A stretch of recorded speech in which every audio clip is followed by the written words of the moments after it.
Good evening, gearheads, and welcome to Speed City. And welcome to your Sunday night with Speed City. It's Jon Massengale, and I'm joined by my friend Jonathan Green. I was going to say, how about them, but I'm not going to.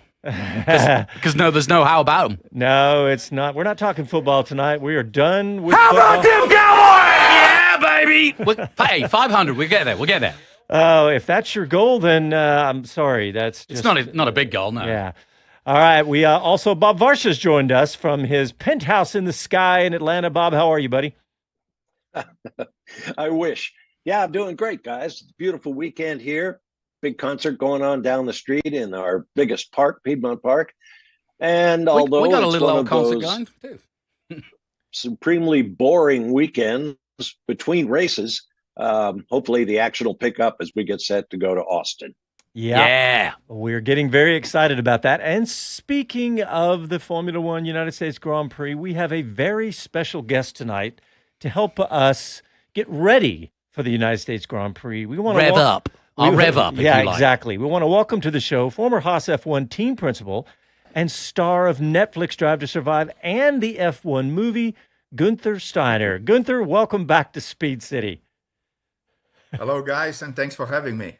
I've never thought, we've been interviewing Geunther probably, 25, 30 times since way back in the day at Haas, and I never thought I would introduce him as a star of screen and television. Well, you said to me, what are you going to ask Geunther? And I was like, it's like, okay, Geunther, what aren't you doing? Let's start there.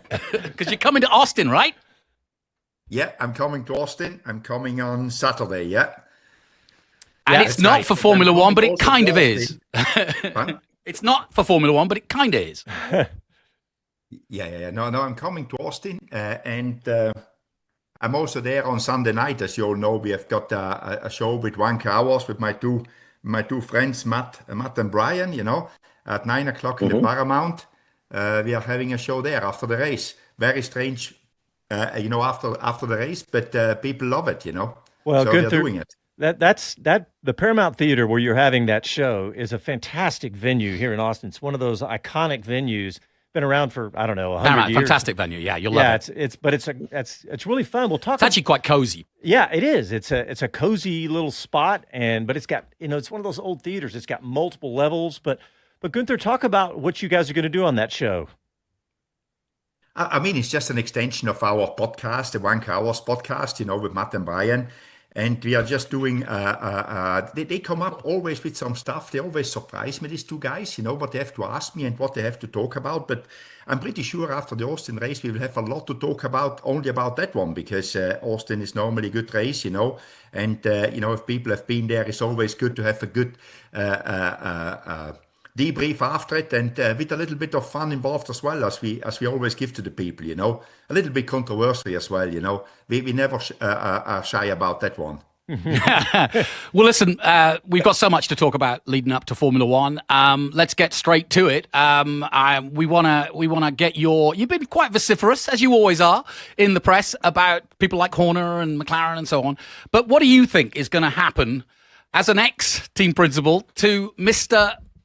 Brown? Is he going to find himself with egg on his face because he's trying too hard to make this the loveliest, most harmonious papaya-made sandwich ever, and it might just all fall flat on his face? He gets full of papaya now.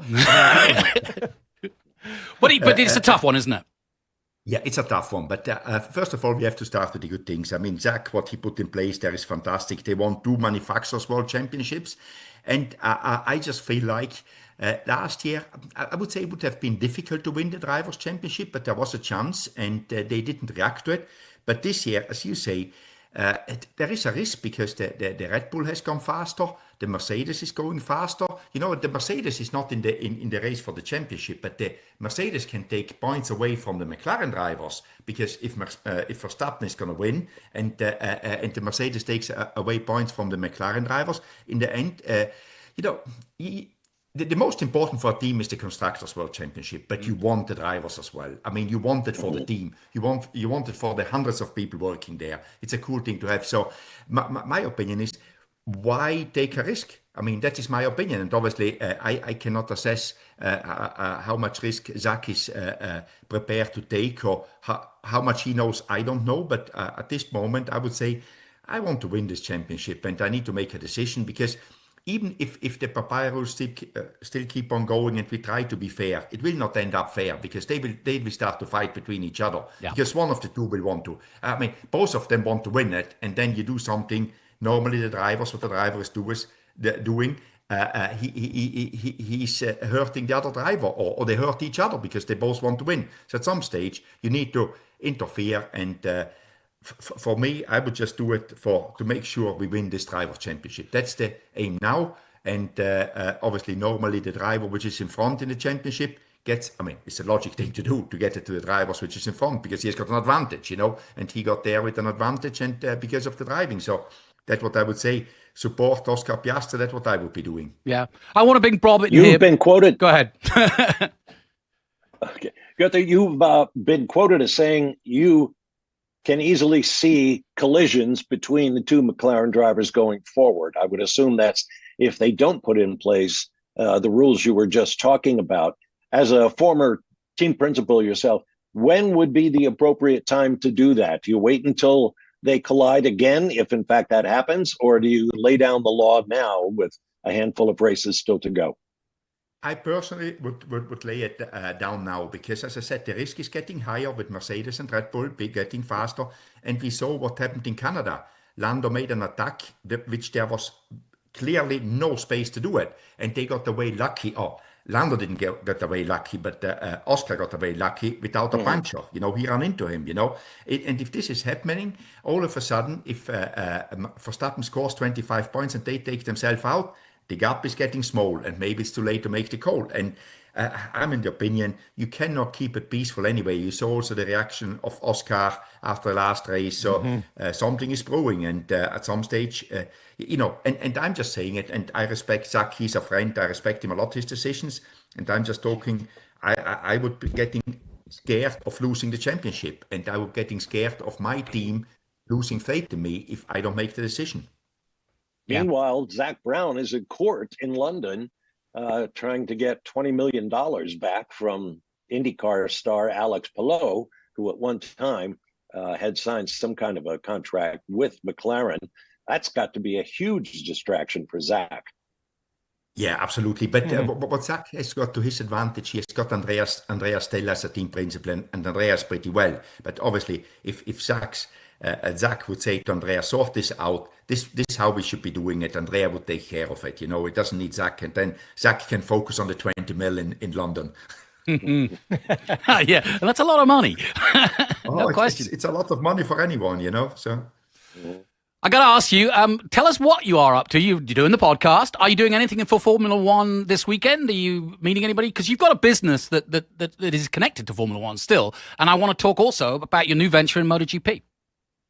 Yeah, no. In Austin, I doing some corporate stuff, and I always go and see my buddy Bobby Epstein. Which I think the guy is doing a great job, and I love what he's doing, and I love the guy, how good he manages all that stuff. So I want to say hello to him. I've got a few events there, and I do TV for French TV in Austin for Canal Plus. Oh wow! I'm there for them, Yeah, even if I don't speak French, guys, so they don't care.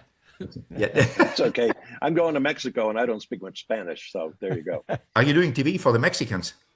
I'm doing PA, as I will be doing with Jonathan and John in Austin this coming weekend. Oh, that's cool. Yeah, that's cool. Yeah, I will see you there, and also in Mexico I will see you, Bob. I'm going to Mexico as well the week after. Yeah. Well, we'll be in Vegas as well, so maybe we'll pop out there. Yeah. And you're officially invited in the booth for any and all of that. Any of all. Come on down. Guenther, let me talk to you about MotoGP. Me and Bob, it's a long time passion of ours. We were involved in MotoGP and World Superbikes for a long time. And Irv Pancharol seems to be your doppelganger on the two-wheel front. What a great character! I'm sure you guys are going to have a lot of fun together. But this is an serious endeavor, and a team that could really do with this injection and move forward for them. Yeah, no, it's one of the strange things in my life. As I said, I do a lot of things. And last year, I actually came to Austin to watch MotoGP there. And I haven't been at the race since, I think, 2006. And went there and with my business partner, my composite business, just for having a weekend out of fun, And I always loved it, but never had the time. And on the way back, I thought this would be a good idea to get involved here. And I started to work my way through what it is needed to get a team or to get a license. Obviously, I didn't get a license because there is no new license in MotoGP. And then I just started to knock on doors and see if somebody's willing to sell, and got the money together as well to pay for it, because it doesn't pay for itself. Got all that one done, and then again this year in Austin, I met the first time in person Hervé. We got on very well. In the beginning, he was like, "Yeah, I don't really want to sell," and we spoke a little bit, and then we kept on talking, and then in Silverstone we met again in person at the MotoGP race, and he said, "Okay." I'm selling it, and then we got down to the deal and nitty gritty, as always, it needs to be done. And then, we announced it in Barcelona a few weeks ago. So it was all my projects. I'm never in a big rush to do anything, but I always want to get them right. And I love MotoGP. It's a great sport, and all the people. I'm sure there is a lot of people listening to this, which goes to the MotoGP race in Austin. It's just like good entertainment, and I love what the riders are doing. They're completely nuts, in my opinion. They are. That's a good I description. can agree with that. Yeah. Let me ask you this, Guenther. How much, if at all, was your decision to get involved with MotoGP affected by the fact that Liberty Media, who of course own the rights to Formula One and have done so many good things to bring that to the attention of the American audience and the rest of the world. Now they own MotoGP as well. Did that enter your thinking at all? In the beginning, it was out there that was a possibility, but that was not. That was more like, okay, if it happens, fine. If it doesn't happen, still fine. And then it happened. Obviously, it's a plus, because what Liberty Media did for Formula One was fantastic. Obviously, to replicate that is always difficult, what was done in Formula One. But I think for sure, Liberty Media is a big help because they know sport and entertainment, and that is the most important thing, because the sport in MotoGP is fantastic. What it needs a little bit more brought to the people. To gain more funds, and Liberty Media for sure will help Dorna, the promoter of MotoGP, to achieve that. But in the beginning, that was not the defining thing for me. It was, I want to get involved here, and then when it was like, okay, Liberty Media is getting involved as well, obviously I was very happy about that one. Yeah, I'm sure. And it does bode well for the future. It really does, because there's a lot that each can learn from each other. I think MotoGP is a fantastic product in a lot of ways, and I've been part of it. But it could do with a little bit of Liberty touch, as it were, especially here in the States. So I think it's great timing. Yeah, I couldn't agree more. Hi, Guenther. Key to... Go ahead, Bob. Go ahead, John. Well, I was going to say, one of the keys to Liberty's success with Formula One has been adding races in the United States. Of course, we have 3 F1 races here now. Any information you can give us about the possibility of more MotoGP races in the United States? No, Bob. In the moment, I'm involved, but not too deep, because we take the team over. I take the team over at beginning of next year. And as I said, I respect Hervé Poncharal, the still current owner of Tech 3, a lot. So I don't want to get too much involved. But I always speak with Dorna. But I think it will take a little bit of time, and then we need to see which of the race tracks actually can host MotoGP races from a safety point of view. They need to be homologated for MotoGP, and I don't know which other racetrack will be ready. But if you look at Formula One, as you said in the beginning, it was Austin, and Austin is always the trailblazer in the last 20 years for anything which went global, a motorsport global. So I think Austin is there. Austin will do a good job to get more people to MotoGP, and then let's see if there's anybody else out there which can have a race. But I think it will take a little bit of time. Yeah, naturally. Guenther, we've got some questions coming in from social media and on YouTube. And Kevin Kelly has one here. He said he wants to know how McLaren won the Constructors' Championship and still look like wankers. I wouldn't. That's what I said. I respect a lot what they did the last years, what Zach put in place there. But I mean, this Drivers' Championship, I would want to win it at all cost, and that would mean I take decision who is going to win it. Just I want it. That would be my opinion. Yep. You got your warning. It's a tough crowd here at Speed City, Guenther. Yeah, but also, I think they're right. If they lose the Drivers' World Champion, they look like proper wankers, So, that I think we can all agree. Yeah. exactly, yeah. Hey, I've got a bit of a left field question, unless you've got another one. Oh, go ahead. I was really delighted coming in here because there's a story that's sort of burbling.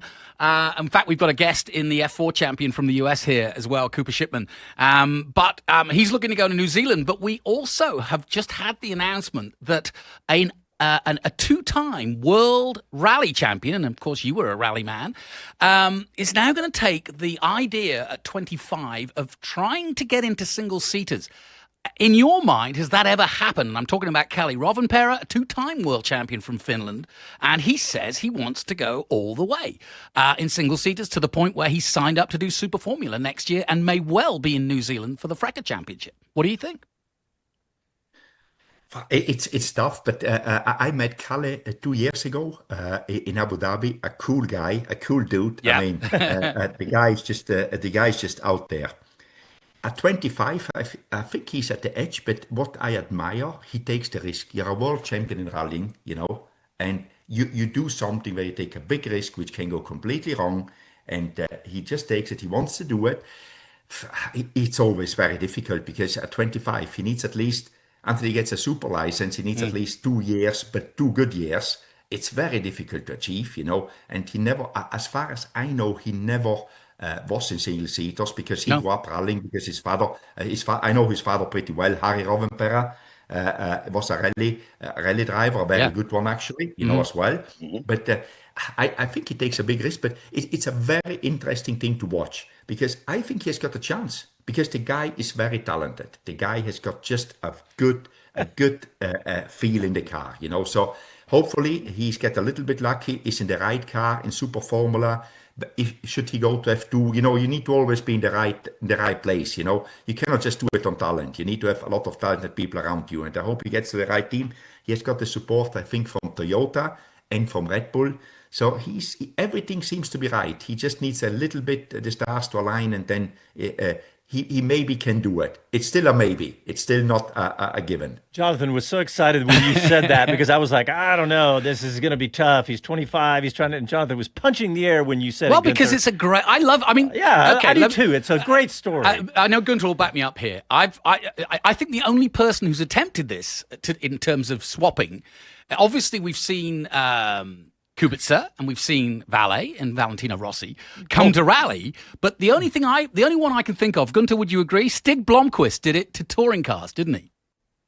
Yeah, Stig went to touring cars. Yeah, he drove the touring car championship, and I remember Colin did some driving in the F1 car, but obviously not competitive. Just he was testing the F1 car, So he drove a stock car as well. Yes, but stock car. Yeah, he drove a stock car in the championship in Europe, in England, as a matter of fact. No, absolutely. Yeah, Colin could do anything in a car, Oh, gosh. But I think he has got the chance. I mean, it will be tough for Kalle. It will not be easy. Hey, guys, Guenther's just got a couple more minutes left with us. But one thing I want to make everybody aware of, we talked about at the beginning of the show, is that there's Guenther Steiner live Sunday, a week from today, at the Paramount Theater. And you can get your tickets online at austintheater.org. But we are giving away, thanks to Guenther and his team, are giving away a pair of tickets to this. And you can go to speedcitybroadcast.com/win to enter to win those tickets. But Guenther Steiner live in Austin next Sunday night. We're going, aren't we? We're going. We're going to heckle from the front row. What's he singing first? What are you throwing at us? What is it? Yeah, the usual. Tomatoes, whatever. Doing all the hits. Yeah. Well, Guenther, thank you so much for joining us. It's fantastic to have you right before the USGP, and of course, everybody's looking forward to seeing you here in Austin and at the live show. And we'll try to get you in the booth if you have time this weekend in your busy schedule. You'll probably be doing stuff with the Hollywood folks and the Netflix people, all so much You're such big time now. I will find some time for you guys. I will find some There you time. go. I promise. Is don't piss Guenther off going? Carlos Sainz. Yeah, it's good. Yeah, Guenther's leaving, but Guenther, we wanted to. We want to introduce you quickly to an F4 champion from Austin, Texas, our first. His name's Cooper Shipman, and he's trying to get to Formula One, so there's a name for the future. He could be knocking on your door. Cooper, say hello. So what's up? It's nice to hear from you. Well, Guenther. Good to meet you, and all the best. Good luck, man. Thank you. I appreciate it. All right, Guenther, thank you very much. Thank you, guys. Thanks for having me. Hey, All right. and we'll see you Sunday. We'll see you Sunday. See you Sunday. All right. All right, guys, let's get a quick break in. You're listening to your Sunday night with Speed City. Back after these messages.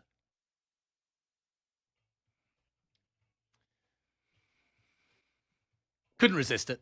That's great, dude. That's all Andy fun. P. Sorry, Andy. I asked Andy for a question. I didn't see Oh. it till after Guenther jumped off.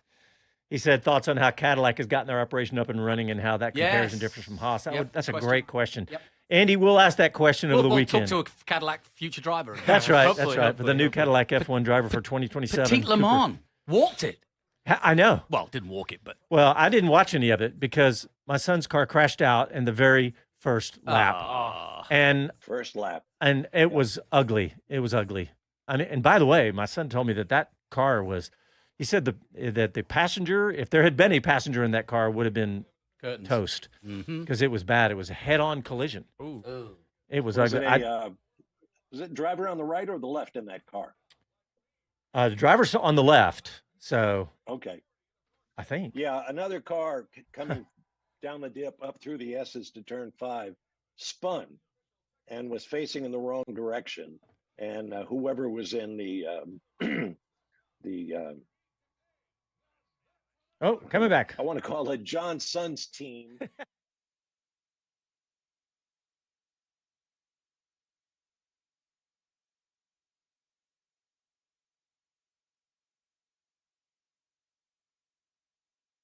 Hi, this is Jay Leno from JayLenosGarage.com, and you're listening to Speed City.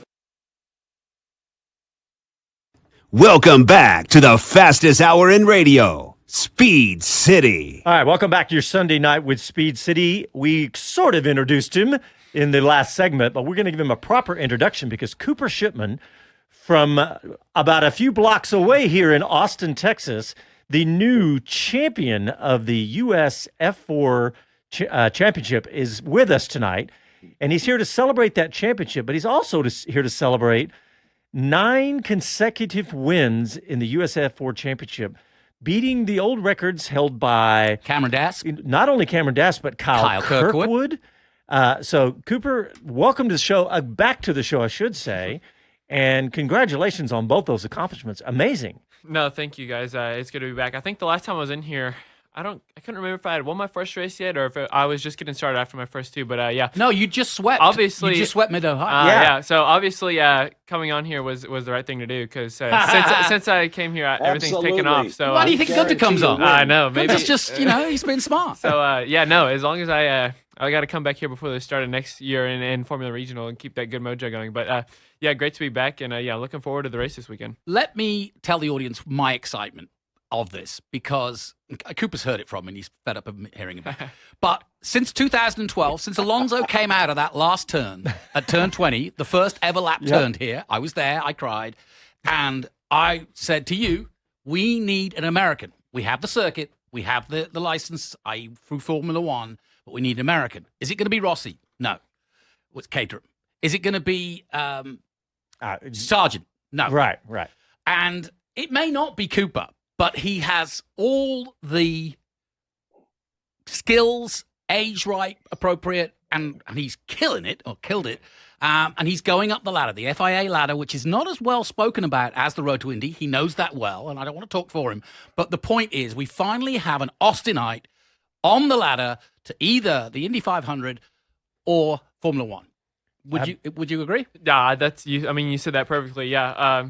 Honestly, yeah, great year this season. Was really not necessarily concerned about this year, but I was a little bit nervous heading in. Just new car, new series, new team, new everything. But no, it's really all panned out well for us. So looking forward to keep working with Kiwi Motorsport next year. And next weekend at Barber, I'll be making that move up to Formula Regional, which is the next step up from F4. So and, he's already won the title. He's going to jump up next week. Yeah. Yeah, that's right. You've already won the championship. You're already moving on, buddy. I don't blame you. How old are you, Cooper? 17? I am 17, yes. Yeah. Yeah. We've had... Time's a wasting. That's right. Yeah, we had Ryan Sheehan, who went pretty far, but this is pretty amazing what you've done. And setting yourself up to go to USF3 is great. But had you thought about maybe the road to Indy at this point? Because you're right there at that intersection. Really now is the biggest intersection, isn't it? Yep, and we actually did some testing in the offseason in the USF Juniors car, which is the first step on that road to Indy ladder. Wasn't the right move for us. We ended up coming over to the FAA side.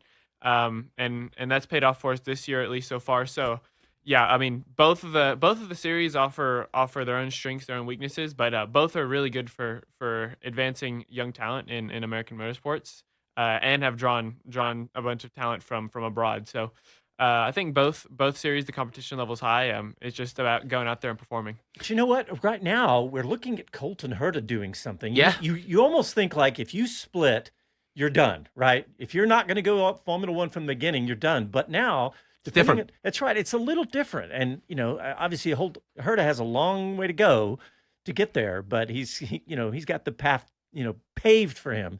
So who knows? You could go IndyCar and at the end of F3, for example, and still have a door open to F1. Yeah, and I mean, I know you watch what Jack Crawford's doing. He's very close. If you like, he's just, almost obviously a couple of steps ahead of you. But you followed his progress? Yeah, no, I've Jack also from Texas, and I've followed all of his progress. You raced against him, right? Not quite. He's a little bit older than me, but I always watched him racing at the same karting event. So just been following him, and it's good to see that we have a lot of Americans moving up the ladder. Really interested to see what Colton Herta does next year. That's a really good point. I think he has the speed and the talent. It's just about cleaning up some of the mistakes, being a little bit more consistent. And I think Cadillac will be itching to get him into that seat as an American on an American team. So yeah, rooting for him. Well, let's put you on the spot. What in your heart when you wake up in the morning? Is it F1 or Indy? Right now it's IndyCar. I think just because it's a little bit more realistic of a goal at the moment. Not saying that I would be like crying if I got handed a F1 offer, but I think IndyCar is just a more realistic goal for me right now. But I would love to do F1. I think that would be a really cool experience. So it's just about what opportunities come up and what's right for me in the timing. Andy P. on YouTube wants to ask you a question. He says, does Cooper fancy a trip to New Zealand in January? Maybe next year. Man, obviously that would be a great experience, and I want to go. There's always a ton of good competition that shows up there, so you get to compare yourself against the best in the world. Just about finding the support and getting down there to go. So would love to go. It's still part of the plan because Kiwi, obviously, the team you work for now, will be there. So you are trying to get there this year? Yep, we're trying to get there. I know we're running out of days to make that decision, but no, would love to go down there with Kiwi. Sure. I know they've obviously been really good for me this year, helping me be fast pretty much every weekend. So I have no doubt if I end up going down that we would be competitive. It's just about getting the support, getting the funding, and making it down there. Well, we had a couple of guys on from New Zealand. We had Lando Norris back in the day. Some guy called Lance Stroll. Yeah, Sonoda came on. That's that Lawson guy. Just these guys. So the plan is to get to New Zealand, then come on Speed City again from New Zealand they did. Yeah. Then you're pretty much guaranteed an F1 seat. I mean, it sounds like you guys have the magic touch, honestly. So any young drivers that need a little bit more performance, come by here. And what show did Kirkwood come on for first time? Yeah, when he was an F4 champion. Yeah. Yes. Yeah, Kirkwood got to do the Near show with us. Didn't he? Yes, he did. Did you hear about this? No. Okay. So, while we were doing the broadcast for F1, Formula One at Formula One at COTA, Kyle Kirkwood was on the air with us, and somebody walked the tower, but they grabbed a microphone up there and they were making near sounds. And there it is. That's it. Thank you, Casey. There you go. And it went out on the world feed. And Kyle and I were looking at each other, and I was in my head. Me. I was going, "Oh, great! Jonathan's in the other booth making that sound. I thought I would think it was you as well, honestly. Yeah, So I don't exactly. blame him. It's exactly the sort of thing I do. Bob will back me up on that. It's such a waste of time. It's very childish. Yeah, Really well, annoying. thank you, champ. Thank you, Max. Appreciate it. Completely childish. that is awesome. Anyway, we had some fun with that Casey is MVP of the show so far. so far. Absolutely. all But right, hey, Robin Pair, look out. We're sending one of our own. Yeah. Maybe. Yeah, no. That would be really exciting. It would be, I mean, yeah, especially going against him. And yeah, I'm really interested to see, regardless if I go or not, how he does. Obviously, he's super talented, double WRC world champion. So it's interesting. A lot of guys, you mentioned Colton Herta going over to F1. It seems like a lot of people are more bold these last couple of years at taking that leap across disciplines and trying their luck and taking more risks. So that's really awesome to see. And I'm excited to see how he gets on. Yeah, I mean, you bring up a really interesting subject, and we kind of touched on it with Guenther, which is, Shane Van Gisbergen's is the one that really sticks out. Yep. But as you know, Will Brand, supercar champion, Feeney, supercar, multiple winner, came to New Zealand last year. We've seen Alonso do the crossover. Verstappen absolutely will do the crossover. He's already got his license, and he's going sports car racing. And more people, yourself included perhaps, are now thinking, and it's not as... it doesn't knock your career necessarily. I mean, obviously, if you're Alonso with two titles behind you, it doesn't matter what you do. Jenson Button now doing historics. I like this. I like the way our sport is diversifying. Go ahead, Bob. Go back even further. I mean, look at John Surtees. Yep. World championships on 2 wheels and 4. Joe Leonard, a similar success here in the United States in Indy cars and the domestic motorcycle championship. I mean, it's... Yeah, of Yeah, course. everybody Valentino uses Rossi all the big currently, stars. yeah. I got a question for you. I got a Formula One question for you, Cooper. And it's not about the competition side, but it's on the broadcast side because it looks like Apple is going to win the prize for the U.S. Formula One television rights. They're, according to a couple of reports, they're going to announce it this coming weekend, the USGP. They have won it. Now, that takes it off of... it's been off broadcast. For example, some races have been on ABC, but it's been on ESPN. But ESPN is about as close to broadcast as you can get because you can see it in bars and restaurants and all that. But what do you think? Someone your age, I want to know. What do you think about it being on Apple TV? So for myself, it doesn't change much for me. I know. Obviously, I'm a little bit more hardcore than, say, like a casual fan that is just looking around, so it may be harder for them to find What it. about your friends, Yeah, I think, it's really we're gonna have to see it how it happens because, a couple other motorsport series have tried going streaming. I know NASCAR's did a couple of races on Amazon Prime this year that went really well, but then, if it's not in the place where someone can easily find it or not on cable television, it may be hard to attract those new fans. And I'm also interested to see how that affects the F1 TV subscription because I don't even know if there's been any announcements about that yet, but I wouldn't imagine people are going to pay for 2 subscriptions. Really to good watch the same point. thing. Very good point. Yeah, and business head on those shoulders too. Well, no kidding. And I also think that what I like about this potential deal, because it's not announced yet, but is that Apple will be very motivated because of exactly what Cooper's just said, which is, they're going to have to get eyeballs quickly, and they can't. This is not a sport you can go, let's just take. Let's take women's rugby, for example, and no disrespect to that, but it's just starting out as a phenom, and look what the WNBA has now done. But Formula One is a global sport, and frankly, not everybody has a chance to pay for Apple TV. So they've got to do things outside of the box. They're going to have to do some more shows. They're going to have to, they're going to have to push it big time. Yep. Yeah, I mean, it's going to be super interesting to see how they handle it. I'm excited to see how it goes. I got another question for you. Yeah. So did you see this weekend on social media, the Oregon Duck mascot, the official mascot for the Oregon Ducks, the football program, the University of Oregon football program, he held up a sign and it said, Indy 500 is just a Walmart F1. You didn't see this? I did not. Yeah, Bob saw it too. And I was going to ask you. Yeah, it was on Game Day Game or Day? whatever it's called. Yeah. The ESPN pregame show. I was like, And it was wow. Right That's interesting. at the center of the camera focus. You couldn't miss it. Yeah, I must have missed it. I mean, I know Game Day was on earlier this week since they were on the West Coast, but I don't know. Obviously, they haven't watched the Indy 500 before because. Well, I wanted to get your take on it. I was like, that is ridiculous. That, Yeah, I mean, now, obviously what it was, they were playing Indiana, Right. And so they were trying to take a dig I see. at Indiana, but it didn't fly so well. Lots of folks like Connor Daly and Yeah, I'll bet. others jumped in. Yeah, Connor Daly. Let me see if I can find his tweet. He jumped in, and a few others too. But Oh, there it is. Yeah, I see it. yeah. Oh, it's Connor Daly's. I'm not logged in, but anyway, several of the drivers jumped in and were like, what are you guys talking about here? In fact, somebody put up a photo of the Firestone Eagle Hawk, or a Firestone Hawk. That's what it was. Like a match between the Oregon Duck and the Hawk. Who will win this one? But anyway, so. Well, all right, guys. all in good fun. Yeah, let's take another quick break, and we'll be back right after these messages. All right, still live on YouTube. Let's see what's going on out there. Oh, Andy P says, good luck. I hope it happens to New Zealand. Thank you.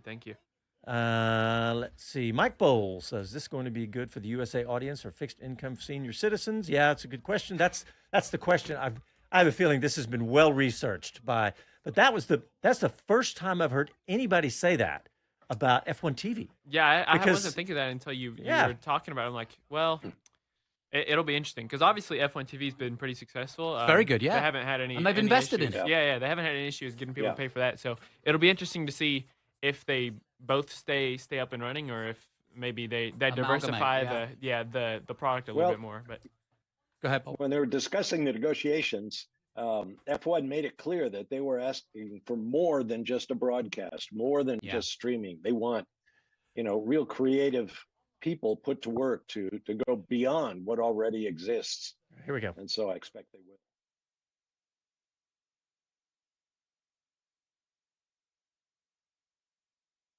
Hi, this is Max Verstappen, and you're listening to Speed City. Welcome back to the fastest hour in radio, Speed City. All right, welcome back to your Sunday night with Speed City. Our guest in studio is young Austinite Cooper Shipman. I think he might become a regular, don't you? He could be. He's pretty good on the mic, too.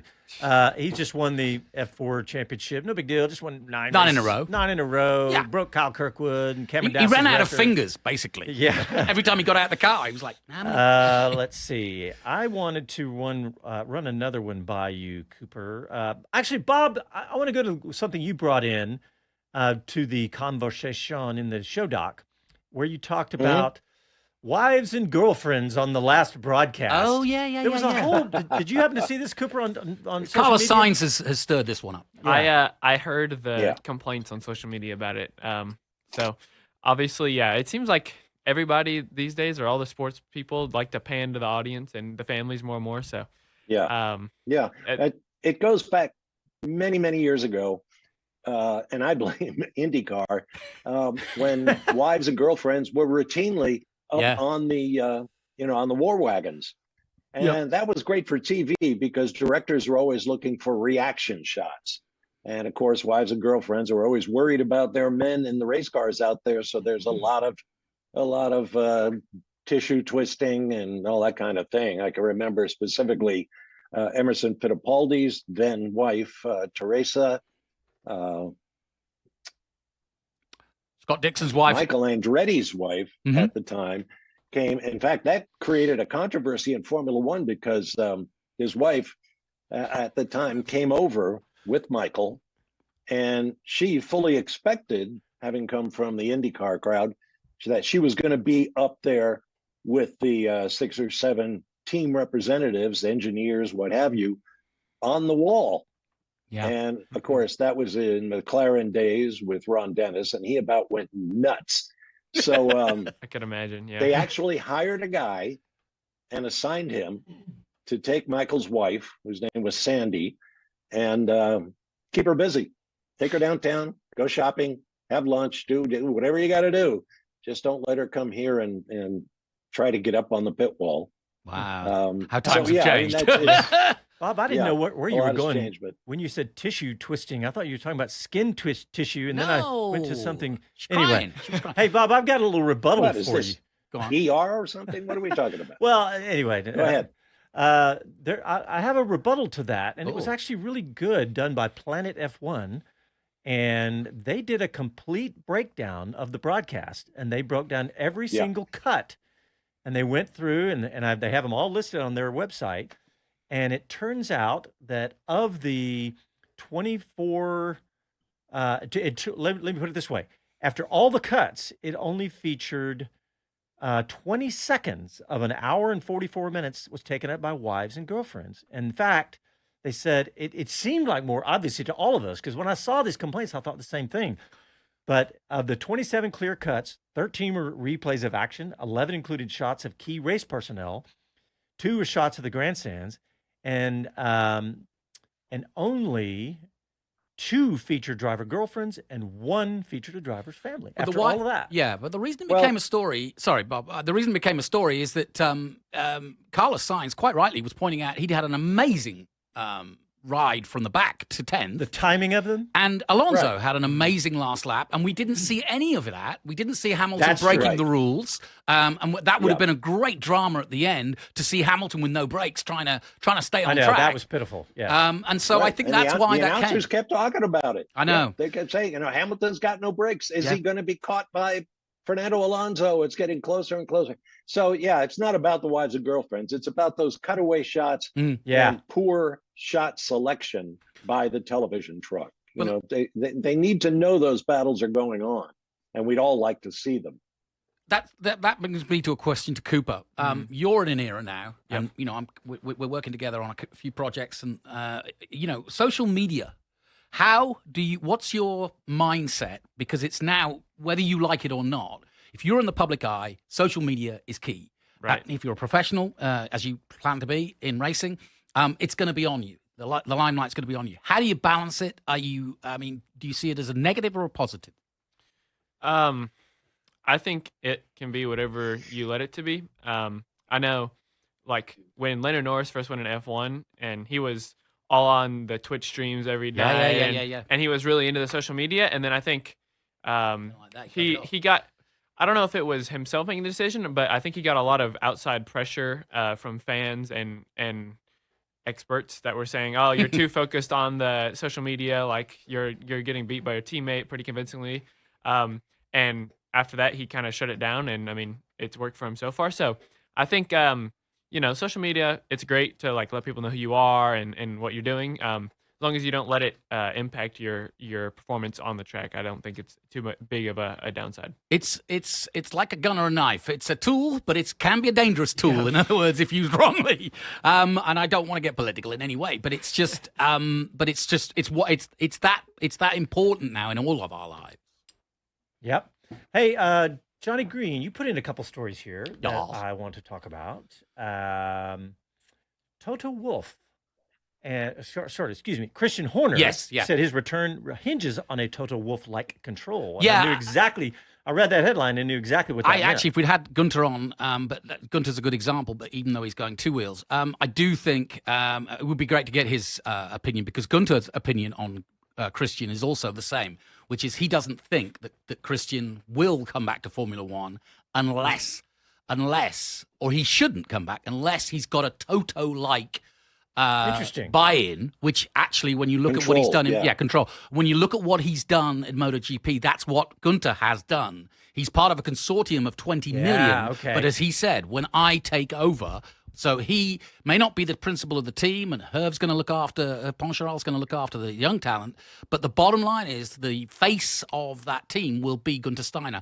And that's what the story is about, which is, as we know, Toto Wolff is a third owner with Larry Ellison and of Oracle, and of course Mercedes themselves. It's pretty cool that Ellison's in there. I know. So now his son's buying up broadcasting. Go figure. But my point is, like he's been talked about. He knows Flavio well, but it would involve. So let's say he went to Alpine, but he's not going to go like he was at Red Bull as an employee. And that was what led to his demise. You see, he was fighting, which seems that the most we can glean, he was fighting for control after Massengale passed away. Guys, that's my take. Yeah, I agree with you. I think that's perfect. I got one more for you. Yeah. For you, Cooper Shipman. Cadillac named Simon Pagenaud, Pietro Fittipaldi, and Charlie Eastwood as their simulator drivers. Cadillac F1 did. So. And Alexander Sims? I'm sorry? And Alexander Sims? I don't think so. Okay, Those are the three that I'd heard of anyway. How much time do you spend on the sim? What do you think of these drivers as sim drivers first, and then how much time do you spend on the sim? Pageant is really interesting to me. I don't know. Fittipaldi was obvious to me, Yeah, right? Fittipaldi makes sense. Pageant is really interesting to me. I don't know what the motivation is behind that. Obviously, he's very experienced and has a lot of time in single seaters. But yeah, that one was interesting to me. The other ones seem normal and expected to me. This, especially as it keeps getting better and better, the sims are a really good tool. Especially I find when I'm going to a new track that I've never been to before, you can get past that first session of where the heck does the track go? Is it left or right here? By going on the sim and learning it there. So I think that's where it's helped me the most. But yeah, obviously with those big teams with their very, very expensive sims, they can like make it so close to the actual car where they can actually try different setups and actually dictate how their car feels when they go to the racetrack. So yeah, I think it's just a super important tool, and it's rapidly advancing. You know, I had a conversation with one of his rivals for next weekend, another Texan from Prosper, Titus Sherlock, who has a sim team. And we were talking about whether he goes, like, you're both going to be racing Barber next week. And I said, have you been cramming Barber? And he said, no, I don't generally do that. But because he said, I don't want to, because he said, that can lead to overuse and almost, I'd almost prefer to, he actually was racing at Barber in a race that night, funnily enough, of F4, weirdly. But he said, well, what he can do with the sim, and I want to get your reaction to this, is you could try moves and maybe braking maneuvers that you would never do in reality, or you could jump over a curb and see what happens because they are so good. And when you get there on the first day, in which they don't have much practice, but it just might set you up for something you wouldn't do in reality. Am I right? For sure. And yeah, that's one of the things I use it for, is once I kind of understand where it's going, you'll try a different line here or there and see, maybe I back up the entry here and try and maximize my exit and what that balance is. And the clock doesn't lie. No, and it's super helpful. Oftentimes the delta on the sim will be better than what you have in the real car, so you can see like every millisecond, like, okay, I'm gaining here a little bit. Oh, I lost a little bit too much there. So by the time you get to the track, you have a much better idea of where you want to put the car, where your braking points are, and everything. So yeah, it's definitely a really good tool for us. That's like Ross Chastain. That's how he came up with that, riding the wall around in NASCAR. Oh, yeah, I like that one. He tried it on the sim. Right. He did, actually. No, that's a true story. Yeah. And they couldn't believe he even attempted it, but he did. I love that sort of stuff. Yeah. It's funny because I spent succeeded. I spent a lot of time with Kiwi watching them look over their onboards. That's something that's a big part of their level of racing, is they sit there with an ex-driver. In fact, it's Roberto Moreno, the famous Brazilian driver who Bob knows very well, I'm sure. But he's a great asset to that team, and he sits with them for hours talking about the onboard. Johnny Green, we have another guest joining us from about 12 time zones away, actually. Wow. He's living in the future. He always has. He's living. Casey's going to bring him into the Zoom. There we go. So, Jonathan, introduce our next guest. Yeah, my good friend Benjamin Carroll, who runs the website Talk Motorsport in New Zealand, and in many ways is the author and sort of guy that kind of has led this Rovanpera story from the get-go, because, of course, Calais is not only a world champion, he's also well known in New Zealand because he won the New Zealand Rally as well, I think twice. But Benjamin, I've got a potential driver coming down here, so I've surprised you with Cooper Shipman is his name. I'll let you look him up. But first and foremost, tell us about what you're thinking and what you've written recently about this move by the young Finn. Hi, Jonathan. Can you see me and hear me okay? Yep. We can hear you, but we can't see you. Right. Sorry about this. Don't worry. We can hear you. No, go ahead. Okay.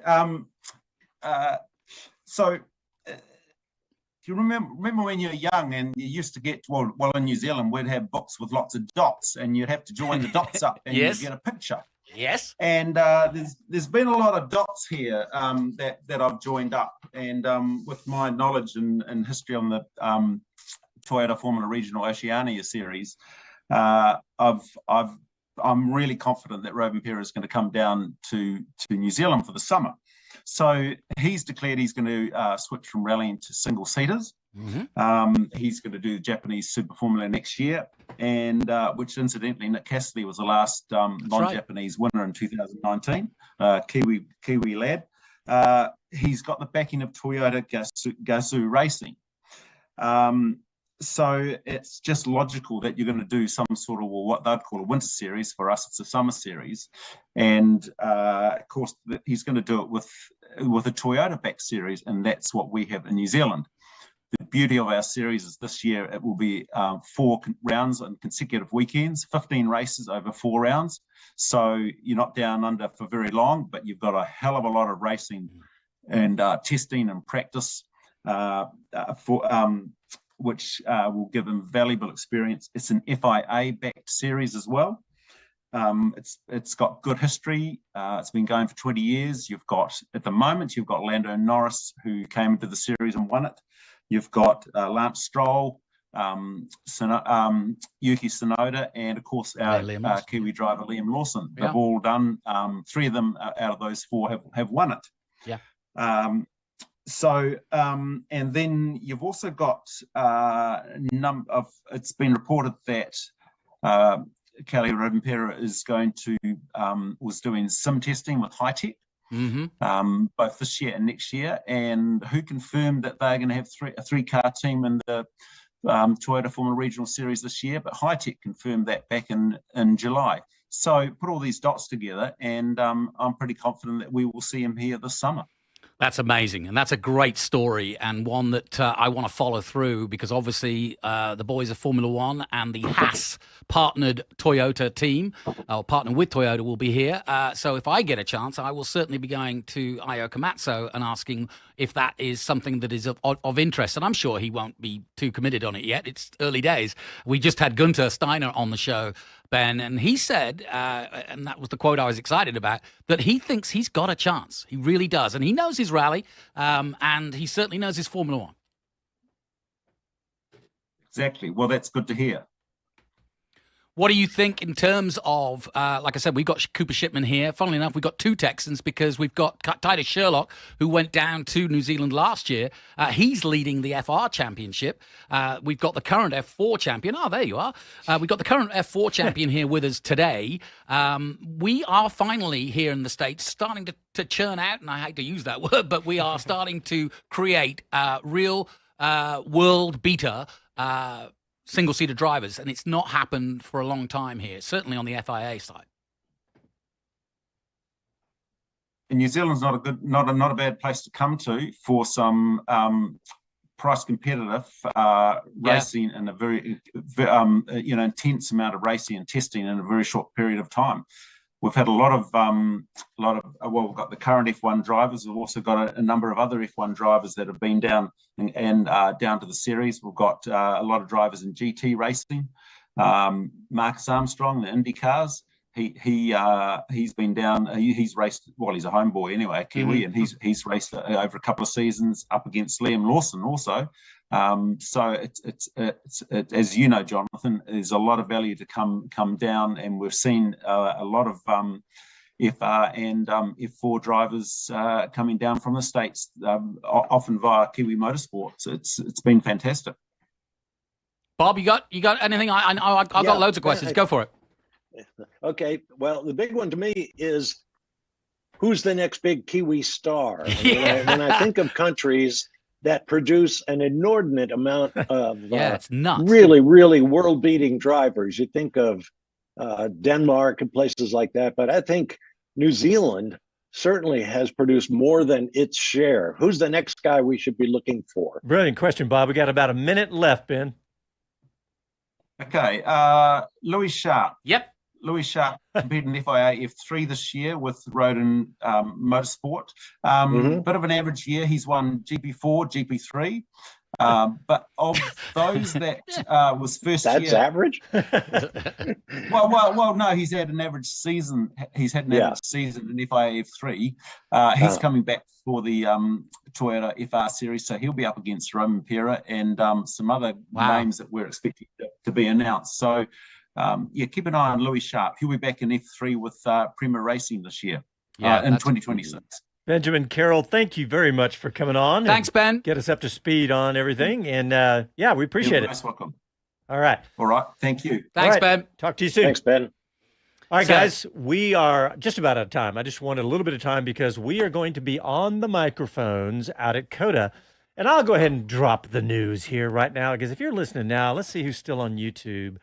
If you're listening, we got some really fun, cool news. We have Jay Leno joining us in the booth. Hi, this is Jay Leno from JayLenosGarage.com. There you go. So we've had Cooper Shipman, Robin Parra, Guenther, and now Jay Leno. Jay Leno's going to join us in the booth on Friday because he's coming to Austin. You can get tickets to see him Friday night. Friday night at ACL Moody Theater.